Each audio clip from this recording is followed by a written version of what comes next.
자, 여러분들, 예. 이 근처에서는 이 보드마카를 파는 곳이 없어가지고 제가 경주 시내에 나간 김에 이걸 하나 사왔어요. 왜냐하면 우리가 지금 파란색을 다 써가지고. 이거 마이크에 이상한 소리 다 들어가겠는데.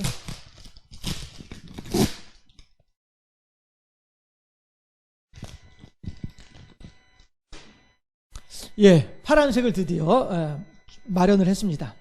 자, 이렇게. 자, 이렇게 이제 이게 이스라엘이에요. 그쵸? 해서 여기에 이제 헐몬산, 이제부터는 자, 까만색으로.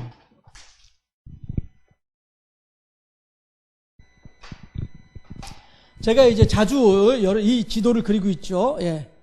헐몬산이고요. 예. 이 헐몬산은 높은 산이에요. 해서 마치 에베레스트 산에 가면은 항상 산 꼭대기에 눈이 있는 것처럼 헐몬산에도 높은 산 꼭대기에는 항상 눈이 있어요. 그 눈을 뭐라고 부르니까 만년설이라고 부르죠. 예. 그럼 이제 헐몬산 비탈에 있는 만년설이 햇빛을 받으면은 녹지요. 그래서 그 만년설이 녹은 물이 요단 들판을 가로지르면서 갈릴리 호수에까지 들어오게 되는 거예요. 그리고 이 갈릴리 호수에서 많은 생명체들, 물고기들을 살게 하면서 그 다음에 갈릴리 호수에서 다시 또 물이 흘러내려서 요단 들판을 다시 생명으로 풍성하게 만들어주는 것이죠. 해서 여기가 이제 갈릴리. 여기 갈릴리. 그 다음에 이쯤에 이쯤에 예루살렘이 있겠네요. 이쯤에 예루살렘이 있을 것이고, 여기가 이제 사해, 염해라고도 하는 곳이죠. 그리고 이제, 길갈이 이제 여기에 있죠. 이렇게 지금 돼 있습니다. 네. 그렇게 하는데, 여기가 이제 요단 서편.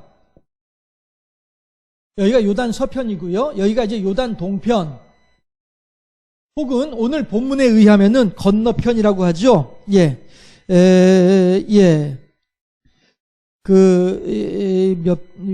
잠깐만요. 요단 저쪽에 가서, 4절에 보면은, 요단 저쪽에 가서 라고 얘기를 하죠. 이 요단 저쪽이 바로 동편이에요. 해서 동편에서 제일 위에는 이제 므낫세 반지파, 그렇죠. 2분의 1, 므낫세 반지파. 그 다음에 이쪽으로는 이제, 르우벤 지파, 르우벤 맞죠? 갓. 르우벤이 아니고 갓. 제가 하면서도 이상하다 싶어서 다시 한번 자료를 봤더니, 여기 이제 갓 지파, 그 다음에 이 밑으로 이제, 르우벤 지파가 이제, 요단 동편에서 자리를 잡게 되는 거예요. 그렇게 하는데, 여기까지 이제 지난주에 다 본 내용들이죠. 해서 이 지파, 세 지파의 사람들은 일단 여기에 땅을 분배를 받았으나 아직 뭐가 안 끝났습니까? 요단 서편의 정복전쟁이 아직 안 끝난 상태였었어요. 그래서 모세가 이들에게 그래 그럼 너희들 이 땅 차지해라 라고 허락을 하면서도 조건이 있었습니다. 뭐냐 하면은 대신에 너희 형제들이 요단강을 건너가서 요단 서편에서 정복전쟁을 일으킬 때에 너희 세 지파는 형제들과 함께 가족들을 내버려두고 가족과 재산을 이 요단 동편에다 내버려두고 너희들은 형제들과 함께 요단 서편으로 넘어와서 너희 형제들보다 앞서서 제일 앞장서 가지고 정복전쟁을 수행을 하도록 하라. 그렇게 하고 그 정복전쟁이 다 끝나면 그 뒤에 비로소 너희 가족들에게로 돌아가라. 이게 이제 모세의 조건이었었어요. 그래서 이 세 지파 사람들은 그 모세의 명을 따라서 비록 모세는 죽고 없음에도 불구하고 이제 모세는 느보산에 올라가서 죽었잖아요. 그리고 모세의 뒤를 잇는 사람이 여호수아이고요. 해서 정작 이제 여호수아가 자 이제 여러분들이요 우리 이제 요단강을 건너갑시다. 가서 이 요단 서편에 가서 가나안 7족속들이 다스리고 있는 그 땅에 들어가서 가나안 7족속들을 쫓아내고 그 땅에 하나님의 공의와 정의를 하수같이 물같이 흐르는 땅으로 만듭시다. 하나님의 땅을 만듭시다 하면서 이제 여호수아가 백성들을 인도해가지고 요단강을 건너온단 말이에요. 건너올 때에 그때에 모세가 명령한 대로 므낫세 반지파하고 갓 지파하고 르우벤 지파 사람들은 모세가 명령한 대로 가족들과 재산들을 다 요단 동편에 내어버려 두고 그리고서 이 형제들보다 먼저 앞서서 요단강을 건너오는 거예요. 왜? 모세가 그렇게 명을 했으니까. 모세는 이미 죽어 없음에도 불구하고 모세의 명령이었기 때문에 그렇게 하는 거예요. 그리고서는 정복전쟁을 일으킬 때에도 전쟁이 뭡니까? 목숨을 걸고서 너 죽고 나 살자. 목숨을 걸고 하는 게 전쟁이잖아요. 그렇죠? 예. 그 전쟁을 하는데도 불구하고 제일 앞장서서 싸운단 말이에요. 제일 앞장서서 싸운다는 말의 의미가 뭡니까? 누구보다도 위험한 곳에 앞장서 나가는 거예요. 예, 그렇게 이 세 지파 사람들은 정복전쟁을 수행을 했어요. 그리고 그 전쟁을 다 마치고 난 뒤에 여호수아가 이제 여러분들이 수고 많이 했어. 이제 여러분들은 이제 다시 여러분들의 가족들이 있는 요단 저편으로 가라고 이제 축복하고서 보내줬단 말씀이죠. 이게 이제 지난주에 생각해봤던 우리 말씀 내용이에요. 자, 그러면 오늘은 이제 22장 7절부터 마지막 34절까지 내용을 살펴봐야 되는데 너무 길어도 너무 길어. 예. 그래서 이 부분을 제가 함께 읽진 않고, 예. 그냥 중간중간에 있는 내용들을 가지고 한번 오늘 말씀을 생각해 보고자 합니다. 해서, 자, 이제 보면은, 예. 7절 보면은, 므낫세 반지파에겐 모세가 바산에서 기업을 주었고 그 남은 반지파의 여호수아가 요단 이쪽 서쪽에서 그들의 형제들과 함께 기업을 준지라. 예, 이렇게 하고 그들을 그들의 장막으로 돌려보낼 때 그들에게 축복하고 8절 이르되 너희는 많은 재산과 힘이 많은 가축과 하면서 예, 또 르우벤 자손과 9절에서 갓 자손과 므낫세 반지파가 가나안 땅 실로에서 이스라엘 자손을 떠나 여호와께서 모세에게 명령하신 대로 받은 땅 곧 그들의 소유지 길르앗으로 가니라. 라고 하죠. 예. 이 요단 동편 전체를 길르앗이라고 표현을 하고 있어요. 그런데, 예. 여기서 말하는 정확히 말해서 길르앗은 길르앗 라못을 이야기하는 것이고요. 길르앗 라못이 어디냐면은요. 예, 이쪽, 갈릴리 호수 위편에, 예. 대략 이 정도의 길르앗이 있어요. 예. 해서 길르앗이라고 하는 지명은 이곳이지만 예, 이 사람들은 그냥 요단 동편 전체를 다 길르앗이라고 부르고 있는 거예요. 그러니까 이런 거죠. 예를 들면 예, 제가 이제 예를 들어서 대구에 갔다. 대구에 가서 이런저런 얘기를 하다가 저를 대체 어디 사세요? 그럼 전 뭐라고 합니까? 아, 예, 우리 집은요 경주시 구매삼길 29번지 뭐 이렇게 얘기를 하나요? 그렇게 하지 않죠. 경주에서 왔어요. 이렇게 얘기를 하잖아요. 그렇죠? 예, 그냥 경주에서 왔어요. 라고 얘기를 하면은 그 사람들도 아, 경주에서 오셨군요.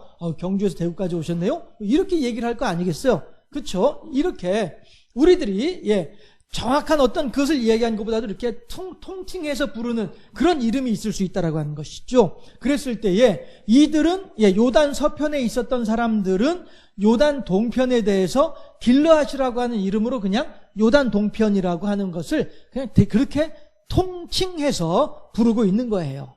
예. 그렇게 이제 우리가 생각해 볼 수가 있고요. 예, 그랬을 때에 10절을 보니까 뭐라고 하냐면요. 르우벤 자손과 갓 자손과 므낫세 반지파가 가나안 땅 요단 언덕가에 이르자. 여기서 말하는 요단 언덕가에 이르자라고 하는 말은 무슨 얘기냐면은 예, 요단 동편을 건너갔단 말이에요. 요단강을 건너가자마자 이런 의미가 되는 것이죠.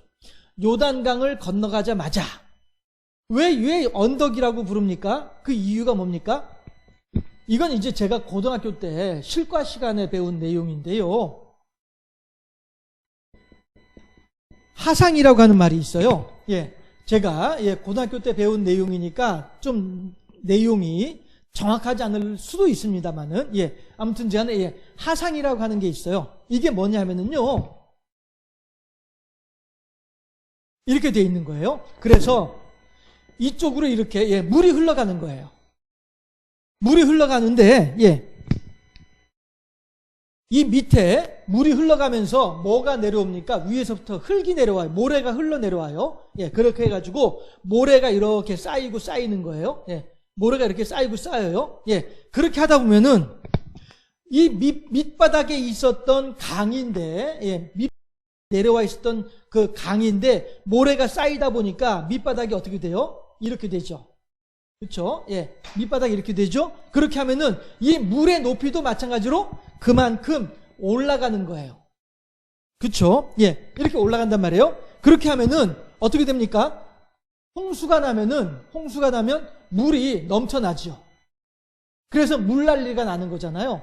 그렇죠? 그러니까 예전에는, 요즘에 이제 뭐 포크레인을 가지고서 이제 흙을 파내면 되니까 그렇게 해서 요즘에는 다시 이렇게 이제 물을 깊이 이제 내릴 수 있지만은 예전에는 이렇게 흙을 파내는 기술이 없었잖아요. 그렇죠? 그러니까 어떻게 대책을 강구하느냐 하면은 이걸 이렇게 높이는 거예요. 예, 이걸 이렇게 높이는 거예요. 그렇게 해서 뚝을 높여가지고 물이 넘어오지 않게 하는 이런 방법을 예전에 썼었단 말씀이에요. 자, 요 내용을 한번 생각을 해보고, 자, 그러면은 여기에서 사람들이 이 요단강을 건너려면은, 여기서 이렇게 밑으로 내려와서 배를 타든 어떻게 하든 건너가서 다시 또 올라가야죠. 그쵸? 그래서 10절에서 요단 가나안 땅 요단 언덕가에 이르자라고 하는 말이, 그래서 언덕이라고 하는 말을 쓰는 거예요. 이 언덕. 내려와서 건너가서 올라가야 되잖아요. 그래서 언덕이란 말을 쓰는 거예요. 다시 말해서 강변이에요. 강변. 요단 강변이라는 의미가 되는 거예요. 해서 여기가 바로 이제 요단강을 건넌 이 부분이 되는 것이죠. 해서 요단강을 건너자마자 그런 의미가 되는 거예요. 요단 강변을 저쪽 언덕에 이르렀다라고 하는 말은 언덕에 이르렀다라고 하는 말은 요단 강변이다라고 하는 것을 얘기하는 거예요. 요단 강변에 이르러서, 그런데 이제 여기 보면은 가나안 땅 요단 언덕가라고 했죠. 가나안 땅 요단 언덕가라고 했어요. 그러면은 가나안 땅은 이 요단 서편이 가나안 땅이죠. 그렇죠? 요단 서편이 가나안 땅이고 길르앗이 요단 동편이 되는 거예요. 해서 아직 이 세 지파 사람들이 요단강을 건너기 직전에 가나안 땅 요단 강변에서 거기에 머물러 가지고 무슨 일을 했느냐 하면은 11절 보니까 이스라엘 자손이 들은즉 이르기를 르우벤 자손과 갓 자손과 므낫세 반 지파가 가나안 땅의 맨 앞쪽 요단 언덕과 이스라엘 자손에게 속한 쪽에 제단을 쌓았다 하는지라. 여기에다가 이제 빨간색으로 표시를 할까요? 이쪽에 요단강 가에 어느 지역인지는 알 수 없으나 아마도 이건 저의 짐작이지만은요, 여호수아가 요단강을 건너올 때에 어디로 건너왔냐면은 이 길갈로 건너왔거든요. 그래서 길갈 와서 길갈에서 곧바로 여리고 만나고 그 다음에 아이성 만나고 그 다음에 기브온 족속들 만나고 이렇게 이제 했었거든요. 그러니 아무래도, 그리고 또 이 22장에서 여기서도 그 얘기가 나오나? 여기서 이제 그 말은 안 나오네요. 그런데 여호수아는요 어디를 본거지로 삼았느냐면은 이 길갈을 본거지로 삼았거든요. 본부로, 길갈을 본부로 삼았었기 때문에 다른 정복전쟁을 할 때에도 1차 정복전쟁을 마치고 돌아오는 곳은 길갈이었고 그 다음 또 정복전쟁을 마치고 돌아온 곳은 길갈이었고, 이렇게 여호수아는 이 앞에 보게 되면은요 길갈을 자기의 본부로 삼고 있었기 때문에 아마도 짐작컨대 이 세 지파를 축복하면서 보낼 때에도 마찬가지로 길갈에서 보내지 않았을까라고 저는 이렇게 생각을 해요. 짐작을 해요. 그렇게 하고 이스라엘 이 요단 동편에 있는 사람들도, 이 세 지파 사람들도 마찬가지로 가장 그래도 요단강을 건너기에 가장 수월한 장소가 길갈이었을 것이다라고 짐작을 해요.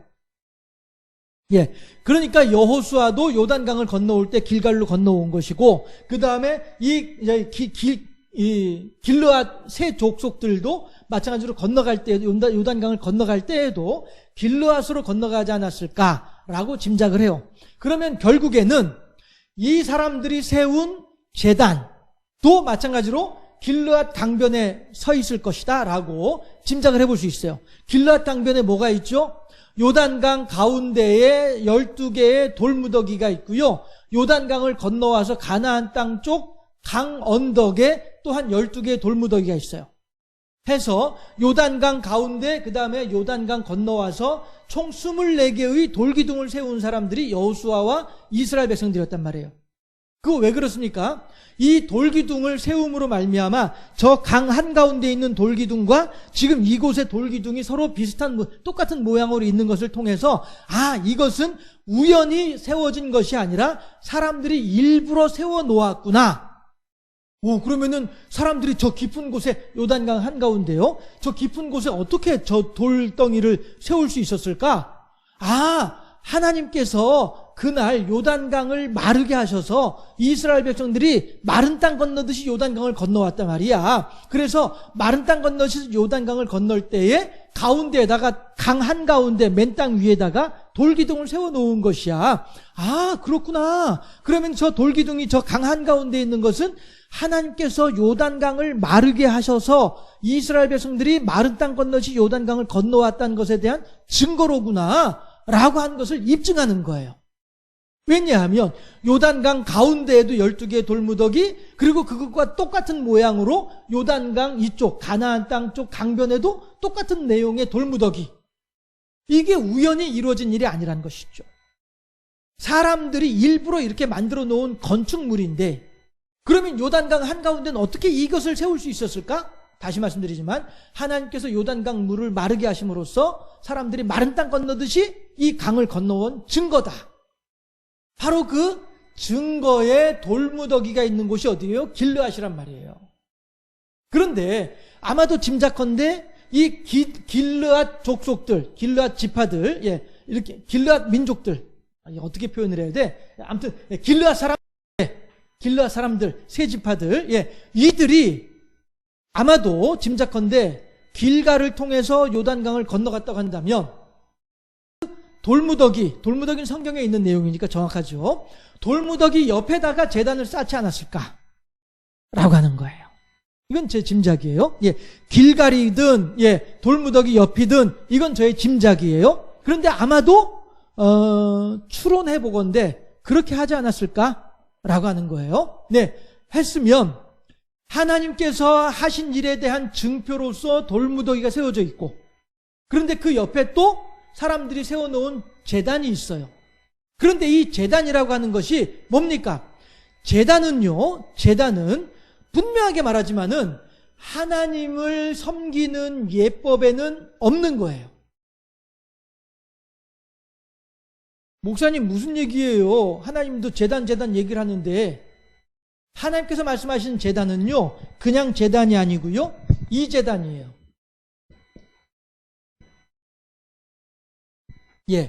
하나님께서 말씀하시는 제단은 그냥 제단이 아니고 번제단이에요.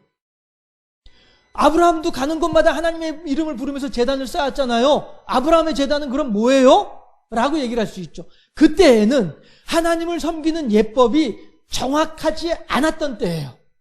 그러니 아브라함은 자기의 열심으로 하나님께 어떻게 해서든 영광 돌려드리고 어떻게 해서든 하나님께 예배하고자 했었던 아름다운 신앙의 소유자예요. 그러니까 아브라함의 제단,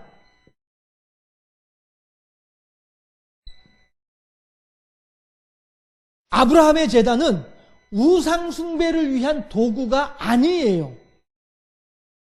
하나님께서는요, 오랜 세월을 통하여서 여러 사람들에게 말씀하셨던 하나님께서 이제는 한 분 예수 그리스도를 통해서 말씀하신다. 히브리서 하는 얘기가 시작이 그거잖아요. 그렇죠?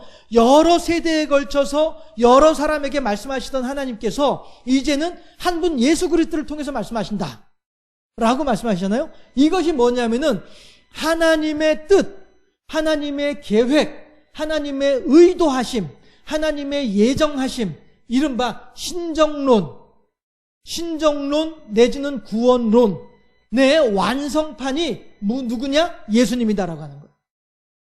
이전의 신정론은 하나님께서 이 사람을 통해서 이렇게 말씀하시고 저 사람을 통해서 저렇게 말씀하셔서 사람들에 따라서 약간씩 다르게 나타나는 것처럼 보일 수 있어요. 그러나 하나님께서는 그 여러 세대를 걸쳐서 여러 사람을 통해서 꾸준하게 한 가지 말씀을 하셨던 거예요.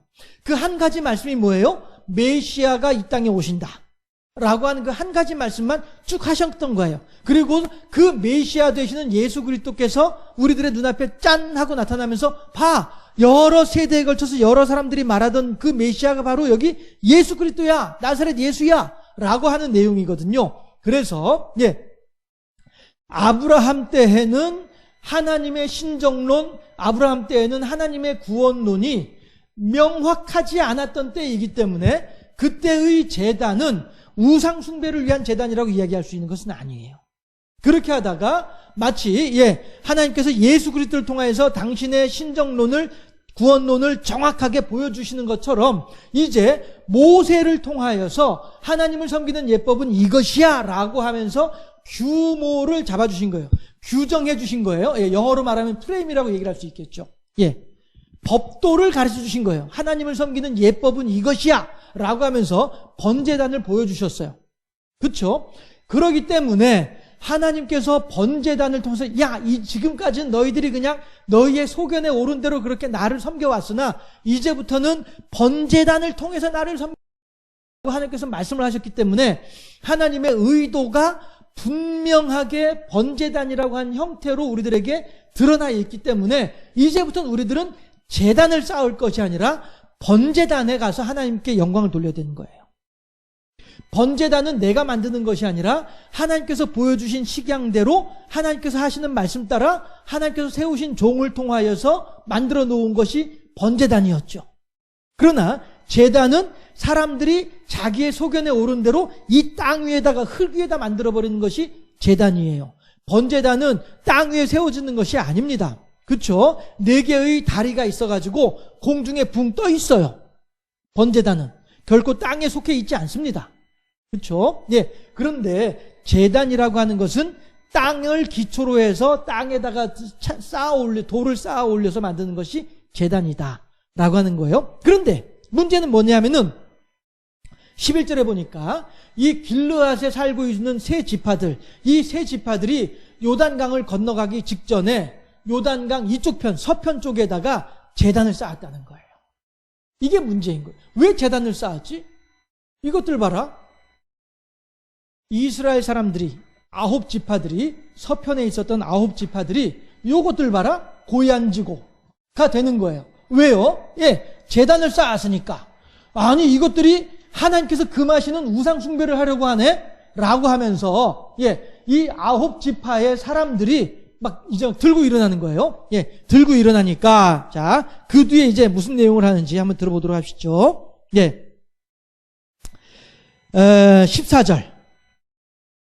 14절 보면은요. 그래서 이제 12절에서 이제 사람들이 막 이제 이거 안 된다. 이거 가만히 내버려두면 안 된다. 가서 싸워야 된다. 우리가 지금까지 정복전쟁을 펼쳤던 이방인들은 우상 숭배하는 자들이었다. 우리가 우상 숭배한 자들을 향하여서 목숨 걸고 싸워가지고 우상 숭배자들을 쫓아냈는데 아니 우리 형제라고 하는 이 길르앗에 살고 있는 세 지파들이 우리 형제라고 하는 지파들이 아직 요단강을 건너가기도 전에 요단강을 건너가 우리말로 잉크도 마르기 전에 계약서에 잉크도 마르기 전에 우상 숭배하는 제단을 쌓아 놓았으니 이 요단 서편에 있는 9지파 사람들이 부글부글 막 끓으면서 이것들 가만히 두면 안 된다라고 하면서 전쟁이라도 불사하려고 하는 거예요. 이런 일이 벌어지니까 14절에 보니까 뭐라고 하냐면은 이스라엘 각 지파에서 한 지도자씩 10 지도자들을 그와 함께 하게 하니 그들은 각기 그들의 조상들의 가문의 수령으로서 이스라엘 중에서 천부장들이라. 무슨 얘기예요? 1000명의 군대를 거느리고 있다는 거예요. 그렇죠? 그럼 1000명의 군대를 거느린 9지파니까 9000명의 군대가 지금 이 세 지파들이 있는 이 요단강 이편에 제단을 쌓아놓은 그들과 싸우려고 이제 쫓아가는 거예요. 그런데 대신에 13절을 보게 되면은요, 이스라엘 자손이 제사장 엘르아사의 아들 비느하스를 길르앗 땅으로 보내어 르우벤 자손과 갓 자손과 므낫세 반 지파를 보게 하되. 이 말은 무슨 얘기예요? 우선 사정을 살펴보자. 왜 그랬는지 사정이나 좀 살펴보고서 어떻게 하든 하자. 라고 한 것이죠. 그런데 14절에서는 어떻게 해요? 천부장들이 따라 나서는 거예요. 무슨 얘기예요? 여차하면 한판 붙으려고 하는 거예요. 여차하면 한판 붙어가지고 가만히 내버려 두지 않겠다. 그러나 우선 그들이 왜 그렇게 했는지 이유는 알아보자. 여러분들, 조금 다른 내용을 한번 얘기를 해볼까요? 인격적으로 성숙한 사람은 이렇게 얘기를 하죠. 나 스스로가 공부를 되게 못한다라고 스스로 생각하는 사람이 있어요. 그랬는데 누군가가 지나가다가 에이, 저 공부도 못한 놈, 이렇게 얘기를 하면은 저는 기분이 좋을까요, 나쁠까요? 안 그래도 나도 내 스스로 공부를 못한다고 생각하고 있는 중인데, 지나가다 공부 못한다고 놀리게 되면은 내 마음은 어떨까요? 화가 나겠죠. 그렇죠? 안 그래도 내가 평상시에 내 공부 못해가지고 말이야, 이것도 고민이었는데, 저 인간조차도 나를 공부 못한다고 막 나한테 막 놀려대고 있네, 날 깎아내리네? 화가 나겠죠.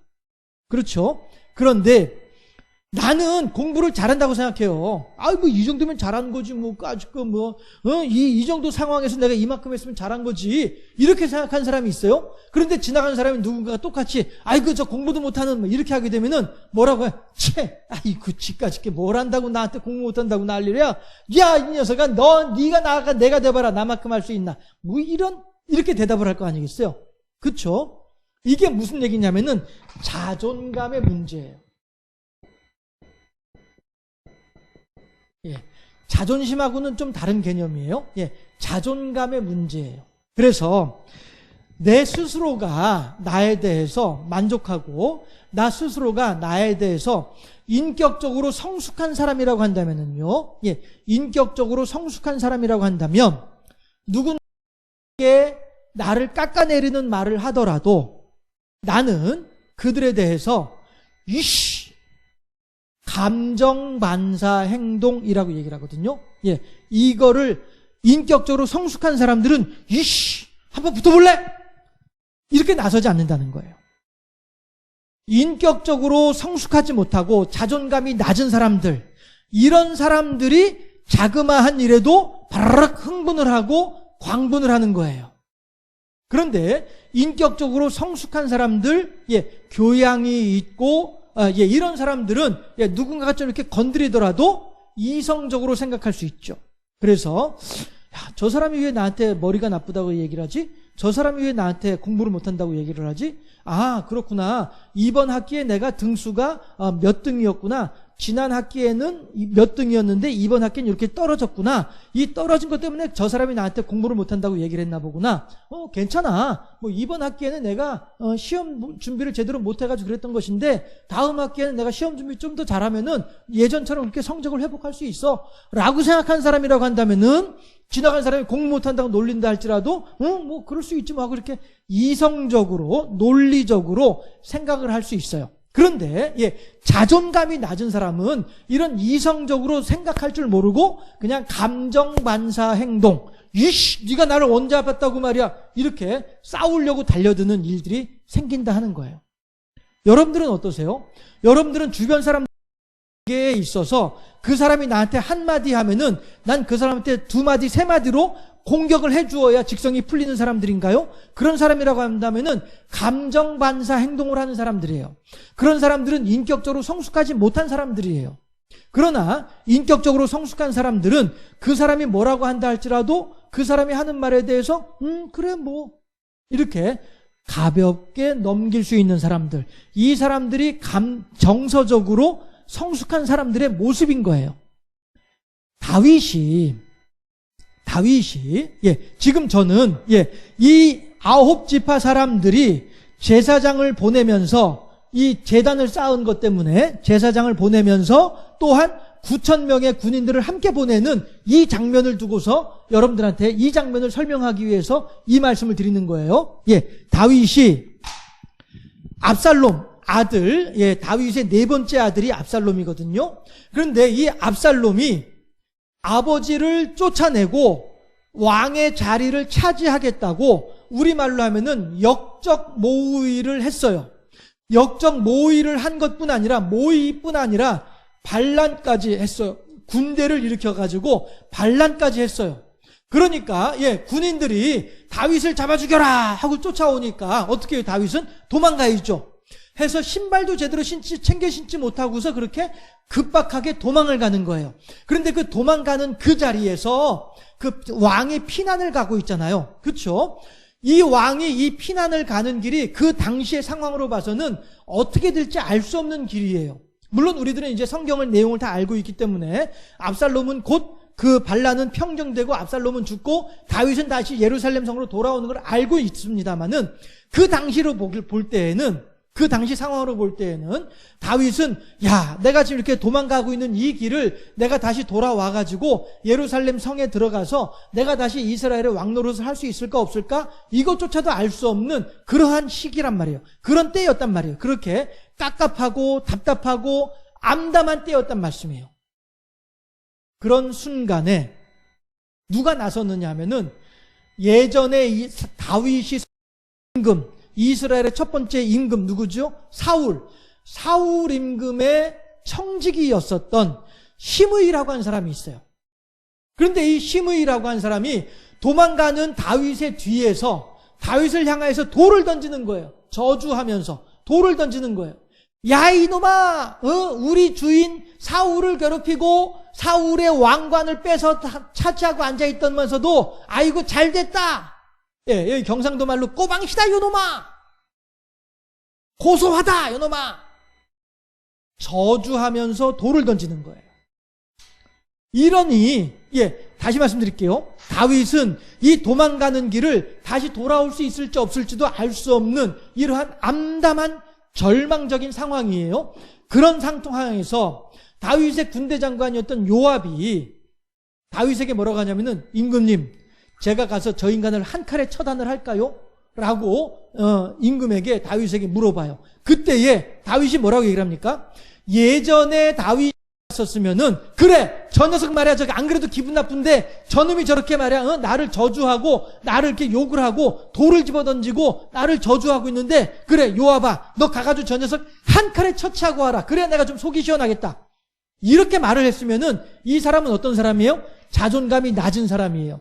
감정반사 행동을 하는 거죠. 그 시므이가 나를 향해서 저주를 할 때 니까짓게 나를 저주를 해? 야 요압 가가지고 한 칼에 처치해버려. 이거는 감정반사 행동이에요. 그러나 다윗은 성경에서 뭐라고 하냐면 그 자리에서 뭐라고 되어 있냐면은 내어버려 두어라. 하나님께서 지금 저를 통하여 내게 말씀하시는지 어찌 알겠느냐. 이렇게 얘기를 하는 사람이 다윗이에요. 그만큼 다윗의 신앙이 성숙한 사람이고요. 그만큼 다윗의 인격이 고양되어졌더라라고 하는 것이죠. 제가 여러분들한테 기회 있을 때마다 강조하는 여호와 제일주의의 신앙의 사람이 돼 있는 거예요. 다윗은. 그동안에 살아오면서 겪었던 여러 가지 일들을 통하여서 그렇게 지금 다윗은 성장하고 있었고 성숙되어져 있는 거예요. 우리들은 어떤 일이 있을까요? 누군가가 나의 자존심을 건드리고 누군가가 나의 허물을 건드리고 누군가가 나의 약점을 건드려서 후벼 파면서 나를 격분시킬 때 그럴 때 우리들은 어떻게 반응을 하고 있을까요? 한 달쯤 전이었나요? 한나에 대해서 생각을 해볼 때에서도 그랬잖아요. 한나가 남편 엘가나와 더불어서 한나와 분인나라고 하는 두 명의 아내가 있었는데 분인나는 자식들을 많이 낳아요. 잘 낳아요. 그런데 한나는 자식을 하나도 낳지 못하는 거예요. 그랬을 때 분인나가 한나를 격분시키죠. 그랬을 때 한나가 울고불고 난리를 쳐요. 그럴 때에 남편 엘가나가 뭐라고 합니까? 한나여 울지 마시오. 내가 당신에게 10 아들보다 낫지 않소. 내가 있잖아. 당신 남편을 통해서 위로를 받고 당신이 좀 진정했으면 좋겠어 라고 얘기를 해주어요. 위로해 주어요. 그럼에도 불구하고 한나는 그 남편의 위로하는 말을 그대로 받아들이지 못하는 거예요. 그래서 어떻게 합니까? 요즘 우리들이 하는 말라면은 아이고 내 팔자야 다 필요 없어. 내 팔자야 내 신세가 어쩌다가 말이야 애도 못 낳고 저 분이 나한테 이렇게 창피나 당하고 아이고 내가 죽어야지. 이 반응이란 말이에요. 어떤 반응입니까? 제가 지금 여러분들한테 설명하는 감정 반사 행동이란 말이에요. 인격적으로 전혀 성숙하지 못한 모습인 거예요. 이러니까 회막에 가서도 흥분을 해가지고 하나님을 향하여서 주여 나를 죽여주시옵소서. 예, 죽이든 살리든 마음대로 하시옵소서. 나한테 자식을 주지 않으려면 난 차라리 죽이라니까. 이러면서 하나님을 향하여서도 그대로 감정 반사 행동을 드러내고 있는 거예요. 믿음이 좋은 사람일지는 몰라도 성숙한 사람은 아닌 거예요. 여호와 제일주의 신앙은 아니라는 거예요. 도리어 하나님을 나의 목적을 위해서 하나님의 멱살을 쥐고 흔드는, 하나님을 이용해서 내 목적을 이루고자 하는 이러한 사람의 모습이다라고 하는 거죠. 주여 죽여 이거죠. 나 여기서 하나님 내 기도 응답해 주지 않으면은 나 여기서 죽여버려 그냥. 이거는 결코 하나님의 뜻이 하늘에서 이루어진 것 같이 땅에서도 이루어지다라고 하는 기도는 안 되는 거예요. 하나님 나한테 복권 당첨시켜 주셔야 돼. 알았지? 이거예요. 하나님 내 마음대로 안 하면은 나 하나님 안 믿을 거야. 알아서 해. 이렇게 하나님을 향하여서 고집 부리는 것이고요. 하나님을 향해서 투정 부리는 것이고요. 하나님을 내 마음대로 하려고 하는 행동이란 말이에요. 신앙은 좋을런지 몰라도 성숙한 신앙은 아니다. 그러나 다윗은 뭐라고 합니까? 내어버려 두어라. 하나님께서 저를 통하여 나에게 말씀하시냐 라고 얘기를 하는 사람이 다윗이.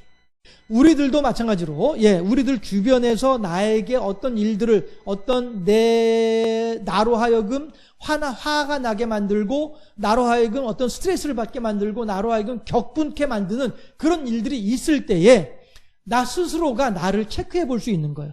아, 내 신앙의 수준이 이만큼이구나. 내 신앙의 인격의 수준이 이만큼이구나 라고 하는 것을 알 수 있는 거예요. 그들이 나를 격분시킬 때에 내가 그들에게 어떻게 행동하는지를 통해서. 우리들은 그렇게 성숙한 신앙인으로 살아갈 수 있어야 되겠다라고 하는 거예요. 자, 그랬을 때에 다시 본문으로 들어오게 되면은 14절을 보게 되면은요. 13절에서는 이제 비느하스가 이제 길르앗 땅으로 이제 가고 있는 거예요.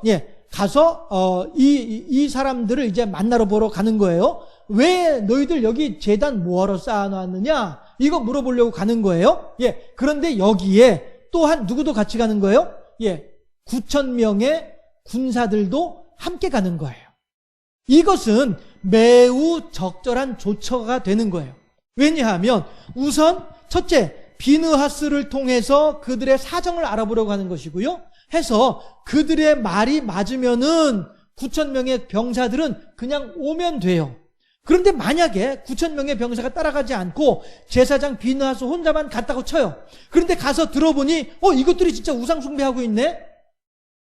하게 되면 다시 이 제사장이 너희들 우상숭배하는구나? 알았어 하고 돌아 나올 때에 과연 이 제사장을 그냥 내버려 두겠습니까? 일종의 자기네들의 속셈이 드러나고 자기네들이 하고자 하는 일이 들통나게 생겼는데 가만히 내버려 두겠습니까? 당장에 이 세 지파 사람들이 만약에 정말로 우상숭배를 하기 위해서 제단을 쌓은 거라고 한다면 말이죠. 그리고 그것을 이제 보려고 제사장 혼자 가가지고 체크해보고서 너희들 우상숭배 하려고 한 거네? 알았어. 그럼 내가 돌아가가지고 군사 이끌고 올게 라고 하게 되면 그래 가서 군사 이끌고 오시오. 고이 보내주겠습니까? 군사 오게 되면 같이 목숨을 걸고 싸워야 되는 상황이 벌어지는데, 그러니 당연히 이 세 지파들은 제사장 비느하스를 살려두지 않겠죠. 만약에 이 사람들이 제단을 쌓은 것이 정말로 우상숭배를 위함이었다고 한다면. 그렇죠? 그러니까 어떻게 해요? 9,000명의 병사가 같이 가는 거예요.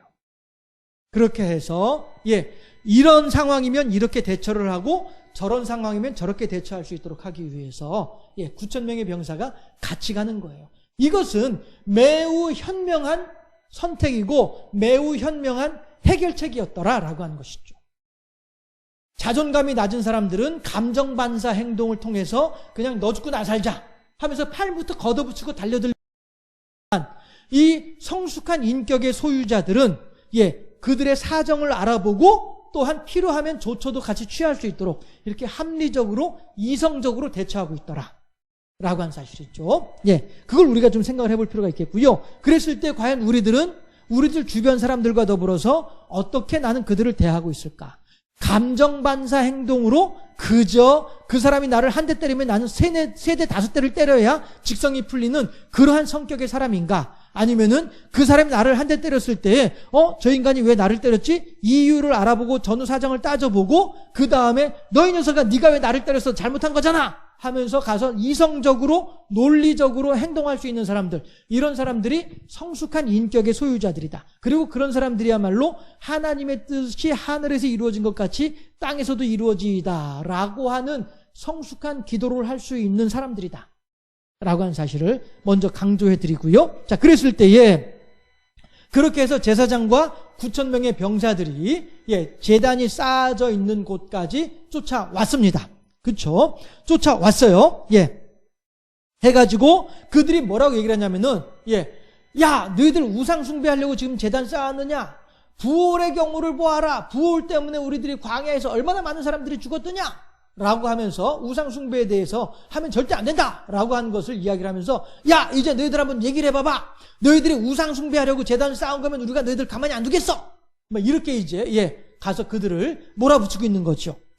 그렇게 했을 때에 쭉 넘어가서 21절 보게 되면은요,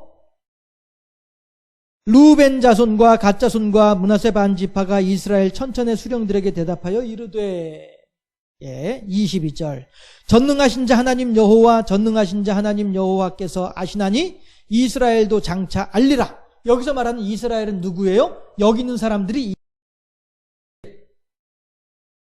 이 여호와를 거역함이거나 범죄함이거든 우리를 구원하지 마시옵소서. 이 말은 다시 말해서 제단을 쌓은 것이 우상 숭배를 위해서 쌓은 것이라고 한다면 우리들은 여기 이 9,000명의 병사들에 의해서 우리가 죽임을 당해도 할 말이 없습니다. 그 말은 다시 말하면 우리는 절대 우상 숭배하려고 제단을 쌓은 것이 아니다라고 하는 의미가 되겠죠. 그렇죠? 계속 한번 보실까요? 23절 우리가 제단을 쌓은 것이 돌이켜 여호와를 따르려 함이거나 또는 그 위에 를 드리려 함이거나 또는 화목제물을 드리려 함이거든 여호와는 친히 벌하시옵소서. 너희들 지금 9,000명의 병사를 끌고 우리들을 상대하려고 왔지, 너희를 타라도 하나님께서 먼저 벌하셔서 우리들을 멸하실 것이야. 이 말은 다시 말하면요, 다시 강조하는 거죠. 우리는 결코 우상 숭배하려고 이 제단을 쌓은 라고 하는 것을 그렇죠?